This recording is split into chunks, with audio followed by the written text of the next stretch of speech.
ان الحمد للہ والصلاة والسلام علی رسول اللہ وبعد۔ دنیا کے اندر رہتے ہوئے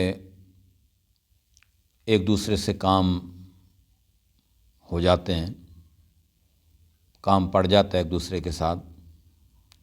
تو آج ہے جی ایسی دعا کہ اگر ہمیں کسی سے کوئی کام ہو تو وہ کام نکلوانا کیسے ہے جی، بہترین اور پیاری دعا ہے۔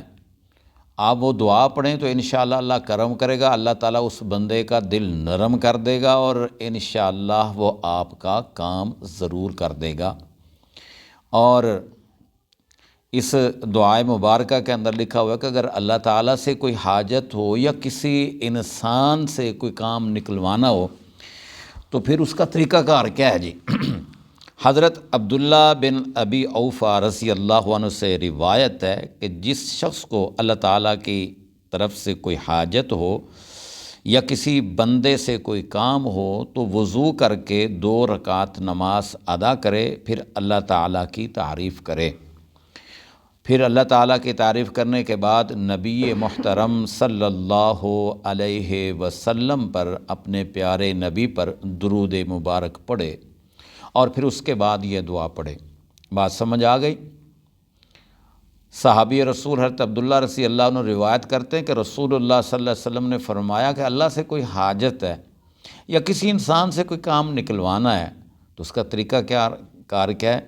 اس کا طریقہ کار یہ ہے کہ وہ شخص وضو کرے اور پھر 2 رکعت نماز ادا کرے، پھر اللہ تعالیٰ کی تعریف کرے، پھر اپنے پیارے نبی محترم صلی اللہ علیہ وسلم پر جو ہے وہ درود پاک پڑھے اور اس کے بعد جو ہے وہ یہ دعا پڑھے، لا الہ الا اللہ الحلیم الکریم سبحان اللہ رب العرش العظیم والحمد للہ رب العالمین اسألک موجبات رحمتک وعزائم مغفرتک والغنیمت من کل بر والسلامت من کل اسم لا تدع لی ذنبا الا غفرته ولا ہما الا فرجته ولا حاجة هي لك رضا الا قضيتها یا ارحم الراحمین۔ یہ دعا پڑھے تو انشاءاللہ اللہ بھی اس کی حاجت پوری کرے گا، اور اگر کسی انسان سے کوئی حاجت ہے یا کوئی کام نکلوانا ہے تو انشاءاللہ وہ بھی آپ کا کام کرے گا۔ اللہ تعالیٰ سے دعا ہے اللہ تعالیٰ ہم سب کو نیک اعمال کرنے کی توفیق نصیب فرمائے۔ والسلام علیکم ورحمۃ اللہ وبرکاتہ۔